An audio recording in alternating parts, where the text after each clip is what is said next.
कल्पना कीजिए कि आप हर दिन एक ऐसी दुनिया में जाते हैं, जहाँ हर निर्णय, आप क्या खाते, कहाँ रहते, यहाँ तक कि आप क्या सोचते, ये सब सरकार के कंट्रोल में है। उत्तर कोरिया में लाखों लोगों के लिए यह कोई काल्पनिक कहानी नहीं, बल्कि उनकी सच्चाई है। उत्तर कोरिया के लोगों के लिए दिन की शुरुआत जल्दी होती है, अक्सर अनिवार्य सुबह की एक्सरसाइज और किम जोंग उन के गुणगान के नारों के साथ। नाश्ता साधारण होता है, एक कटोरी मकई का दलिया या चावल, मांस, अंडे और ताजी सब्जियां, ये सब लग्जरीज है जिसका ज्यादातर लोग केवल सपना देख सकते हैं। यहाँ बिजलियाँ बहुत कम आती हैं, जिससे घर सर्दियों में ठंडे और रात में अंधेरे रहते हैं। यहाँ तक कि चूल्हा जैसी बेसिक नीड भी लकड़ी या कोयले पर डिपेंड करती है, जो परिवारों को खुद इकट्ठा करनी पड़ती है।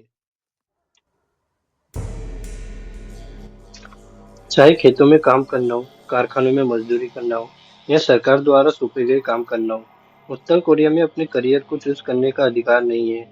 सरकार ही यह तय करती है कि आप क्या काम करोगे, और अगर आप मना करते हैं, तो इसका अंजाम जेल या इससे भी बुरा हो सकता है। बच्चे भी इससे बच्चे नहीं है। स्कूलों में पढ़ाई भी तानाशाही विचारधारा पर आधारित है। बचपन से ही उन्हें किम जोंग उन और उनके परिवारों को भगवान की तरह मानने और उनकी महान उपलब्धियों को याद करने के लिए सिखाया जाता है। उन्हें बाहरी दुनिया के बारे में कुछ भी जानकारी नहीं है। अधिकांश को तो यह भी पता नहीं है कि उत्तर कोरिया के बाहर की जिंदगी कितनी अलग है। खाने पीने की चीजें सरकार द्वारा बांटी जाती है, लेकिन ये अक्सर इनफ नहीं होते। कुपोषण एक बड़ी समस्या है, खासकर ग्रामीण इलाकों में। बहुत से लोग केवल मकई या आलू खाकर गुजारा करते हैं। वे बाजार जहाँ इलीगल तरीके से सामान बेचा जाता है, वह कई लोगों के लिए लाइफलाइन बन चुका है। लेकिन यहाँ भी लोग लगातार पकड़े जाने के डर में जीते हैं। उत्तर कोरिया केवल एक तानाशाही देश नहीं है, यह एक सर्वेलेंस देश है। नागरिकों के जीवन का हर पहलू सरकार की नजरों में होता है।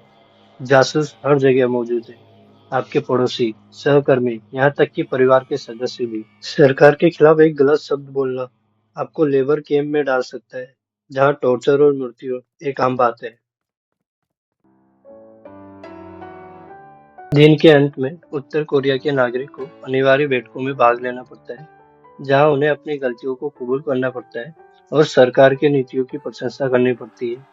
टीवी और रेडियो पूरी तरह से सरकार के नियंत्रण में है, जहां केवल देश द्वारा अप्रूव कार्यक्रम दिखाए जाते हैं। विदेशी मीडिया पूरी तरीके से बैन है, और जो भी किसी विदेशी फिल्म या गाने के साथ पकड़ा जाता है, उसे कड़ी सजा दी जाती है। फिर भी इस अत्याचारी व्यवस्था के बीच में भी कुछ उम्मीदें बची हुई है। छोटी छोटी विद्रोह की कहानियां, सीक्रेट गैदरिंग और आजादी के सपने हमें मानव एकता की शक्ति की याद दिलाते हैं। कई उत्तर कोरियाई नागरिक अपनी जान जोखिम में डालकर भागने की कोशिश करते हैं, केवल सीमा पार एक बेहतर जीवन जीने के लिए।